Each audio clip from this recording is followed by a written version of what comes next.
In the heart of Atlanta stood a polished, glass-walled fine dining restaurant called the Sapphire Lounge. It sparkled under the city lights like a jewel. Every day, sleek black cars rolled up to its entrance. Inside, successful men and women dined on velvet chairs, enjoying meals most people only dreamed of. The restaurant's owner was known as Mr. Langston Brooks, but the staff respectfully called him Sir Langston. He was wealthy, ridiculously wealthy, always seen in tailored suits and shiny leather shoes that clicked with precision when he walked in each morning. "Good morning, sir," the staff would chorus.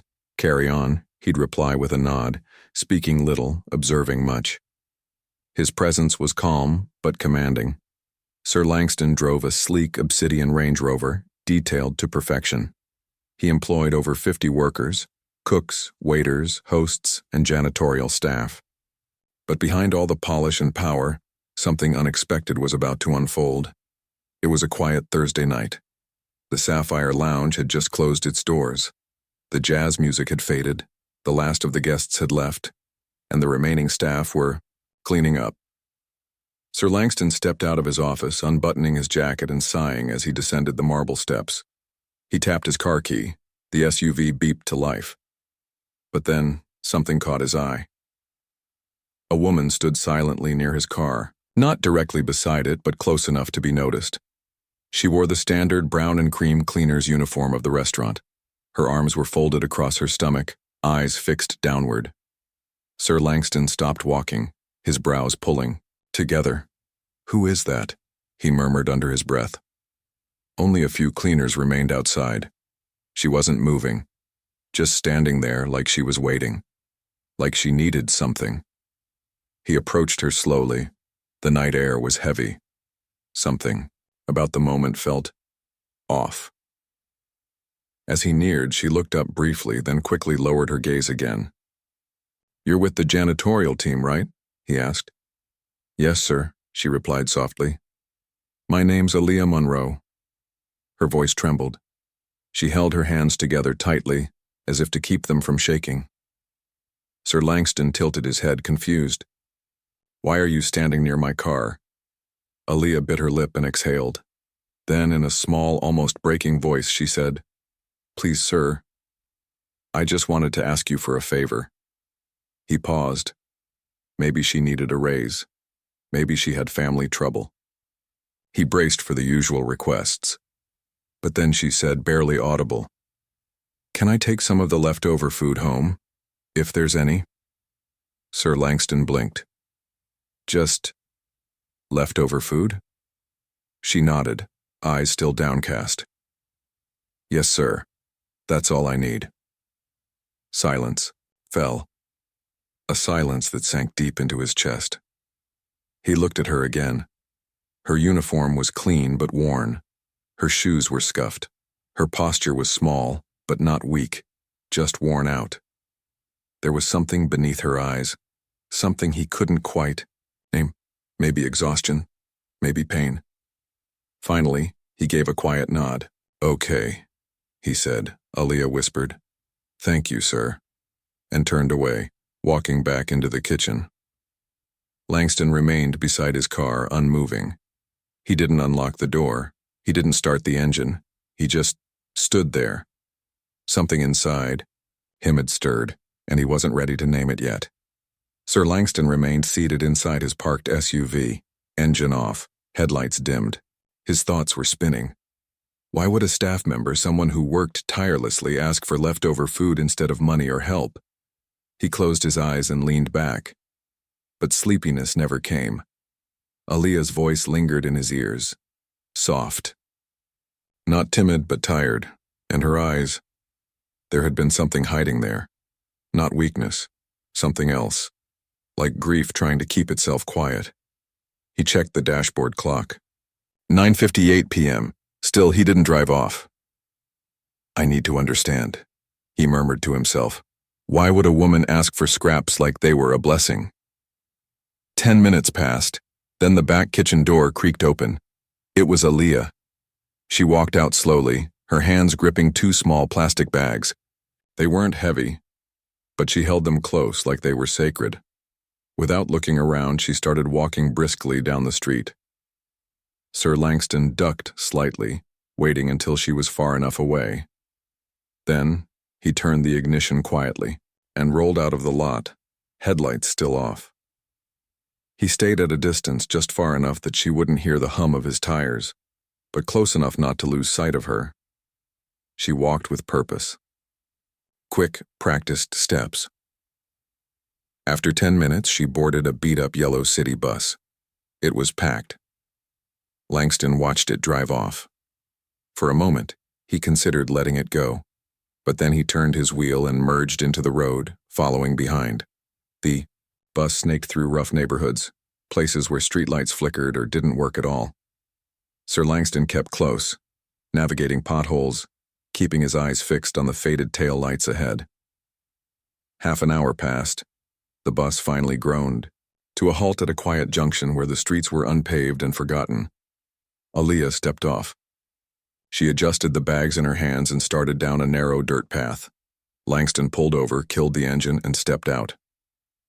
The night air was cooler here, quieter. The neighborhood was barren. No stores, no sounds, just the hush of wind, and the occasional dog barking in the distance. He crept forward on foot. Ahead, Aaliyah reached a decrepit building, its walls cracked and its windows broken. The roof sagged at the edges. The paint had long since peeled away. Langston stared. In disbelief. "This is where she lives?" he whispered. It didn't look like a home. It looked like a place people abandoned. He remained still, hidden behind a rusted fence post, heart suddenly pounding with something unfamiliar. Then, the wooden door squeaked open, and out came two small girls, barefoot, their laughter soft but clear in the still night. "Mommy!" the first cried. "Mommy, you're back!" The second squealed. They leapt into Aaliyah's arms. She dropped the bags and wrapped them tightly in her arms, smiling wide despite the fatigue etched on her face. Langston's chest tightened. His throat closed. "She has children," he breathed, one hand instinctively touching his heart. From where he stood, he could see through a cracked window. Aaliyah guided the girls inside, where they sat on a threadbare mat on the floor. She unpacked the leftover food, a single piece of fried chicken, a scoop of jollof rice. She cut it all in two and served it on two tiny plates. The girls dug in with bright eyes and full mouths. But Aaliyah? She didn't eat.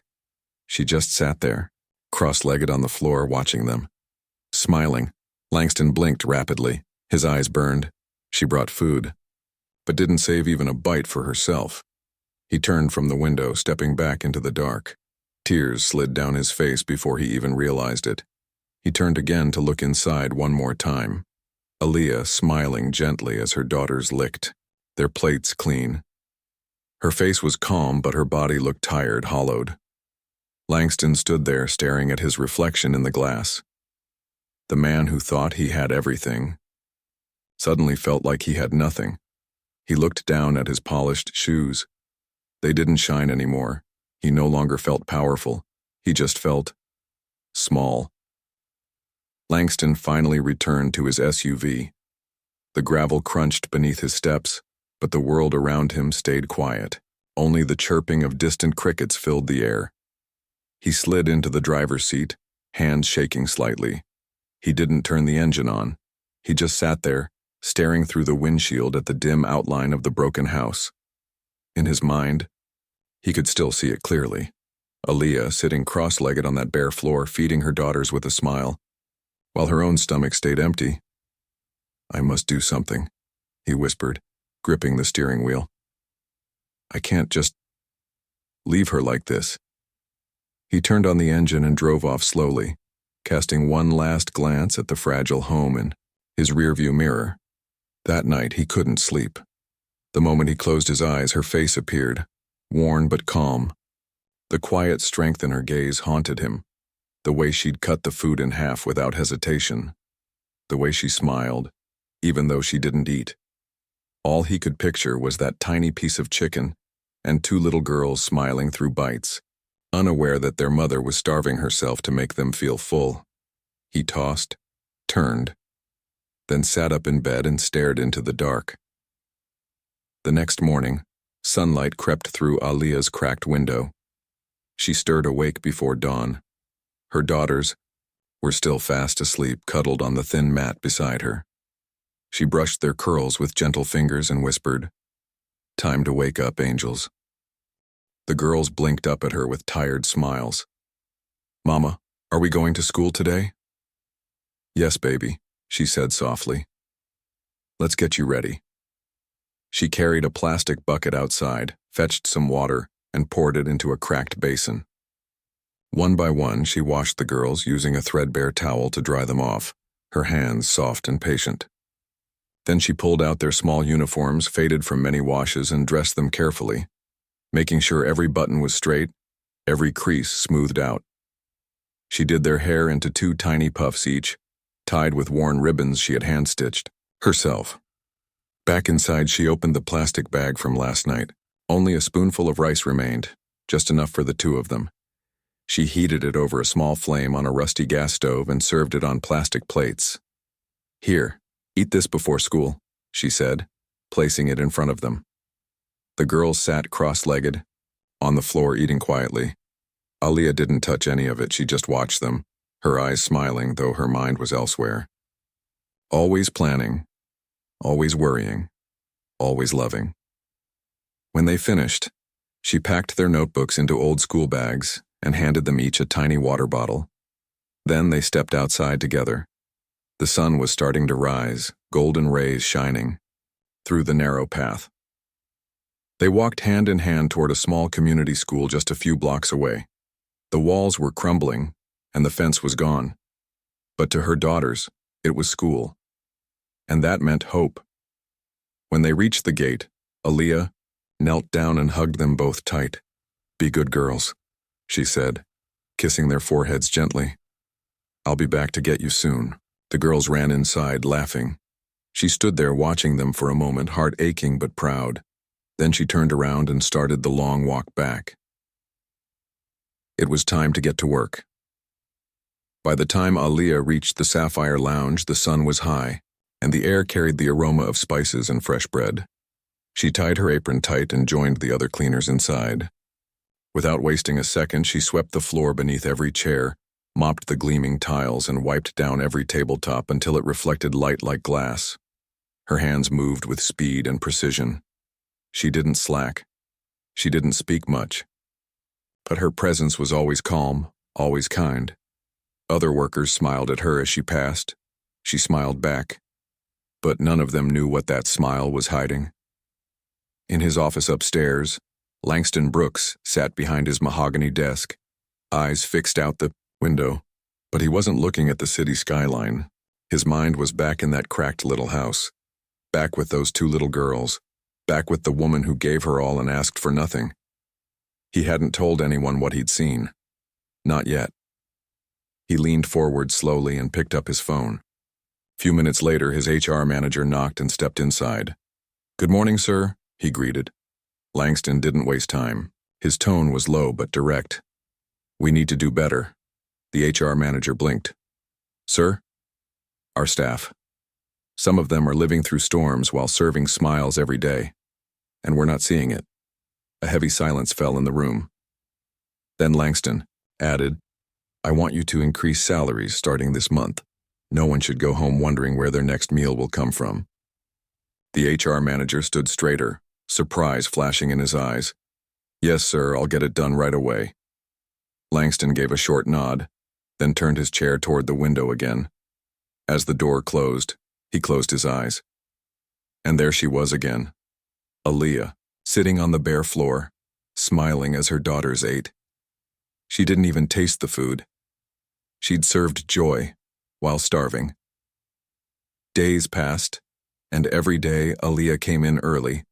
She cleaned with precision, grace, and energy. She never slacked. She never asked for anything. Just the leftover food at night. When the shift ended, she'd slip quietly to the kitchen door and knock. "Is there any leftover food today?" she would ask the chefs with a hopeful smile. Sometimes it was rice, sometimes just beans. She never complained. "Thank you," she would say with that same quiet gratitude, then tuck it into her worn plastic bag and disappear into the night. Langston never approached her, not yet, but he watched, from his office window, from the hallway, from the shadows of his own conscience. Each time she left, it felt heavier in his chest. Each night he would ask himself, how many more like her are walking through my doors unseen? That Friday morning, the air inside the Sapphire Lounge felt unusually still. Aaliyah was on her knees scrubbing a patch of floor beneath one of the large corner booths when the head cook walked in and called out softly, "Aaliyah, the boss wants to see you in his office." She froze. Her heart dropped into her stomach. She turned slowly, looking up at the cook with wide eyes. "Did I do something wrong?" The woman shook her head. "I don't think so. He just said to come now." Aaliyah wiped her hands quickly on her apron and stood, her mind racing. Her palms were already slick with sweat. She knocked softly on the thick wooden door upstairs. "Come in," came the voice from inside. She stepped in, unsure, her eyes down, her posture tense. "Good morning, sir," she said quietly. Langston looked up from behind his desk and smiled gently. "Please, Aaliyah, have a seat." She sat slowly, unsure of what was coming. For a moment, there was silence. Then Langston folded his hands and spoke. "I followed you. One night." Aaliyah's eyes widened instantly. "You followed me?" she repeated, her voice tight. He nodded. "I did. I saw you at the bus stop. I saw where you live. I saw your daughters." She didn't speak. Her lips parted slightly. Her breath caught. Then her eyes welled with tears. "I wasn't trying to deceive anyone," she whispered quickly, panic crawling up her throat. "I wasn't stealing or lying. I just needed a little food, just for them." Langston raised a hand gently. "You did nothing wrong," he said, voice calm but firm. "Nothing." He looked her in the eye. Really looked. "You're a strong mother, Aaliyah. You've been working here with your head down, never asking for favors, never skipping a task. And then I saw you sit on the floor while your daughters ate, and you didn't even taste the food." A tear slipped down her cheek. She covered her mouth with one hand, trembling. Langston leaned forward slightly. "I want to help you." She looked up, blinking rapidly. Help? She'd heard that word before, but never from anyone who truly meant it. The next morning, Aaliyah was called into Langston's office again. She walked in slowly, still unsure what to expect, still half expecting it all to be a dream. Langston stood as she entered, smiling kindly. "Aaliyah," he said, handing her a clean white envelope. "I've got good news." She took it with both hands, her fingers trembling as she opened it. Her eyes scanned the top of the letter, then widened. "Promotion," she murmured. "Personal assistant to the CEO?" She looked up at him, confused. "Is this real?" Langston nodded. "You're smart. You're disciplined. You're loyal. I want you by my side." She covered her mouth with both hands. Tears threatened to fall again. "That's not all," he added. He turned, picked up a brown folder from his desk and opened it. "I also got you and your daughters a place to live, a proper apartment. It's clean, it's safe, and it's yours." Aaliyah froze. "What?" she whispered. Langston handed her the keys. "No more cracked walls. No more sleeping on the floor. There's running water, electricity, and enough space for your girls to study and rest." She stared at the keys in her palm like they were made of gold. He continued, "I'll also enroll your girls in a better school, somewhere they can grow, somewhere they belong." Her knees buckled. She dropped to the floor in front of his desk, tears pouring freely now. "Thank you, sir. Thank you," she sobbed. "I don't know what to say." Langston stepped around the desk and helped her to her feet. "You don't have to say anything," he said. "You've earned this." From a drawer, he pulled out another envelope, smaller, sealed. "Take this," he said, pressing it into her hand. "Buy something special for dinner tonight. Something for all three of you." Aaliyah clutched it to her chest. God bless you, Mr. Langston, she said through her tears. You deserve it, he replied, his voice gentle. That evening, the air in Aaliyah's tiny room smelled different.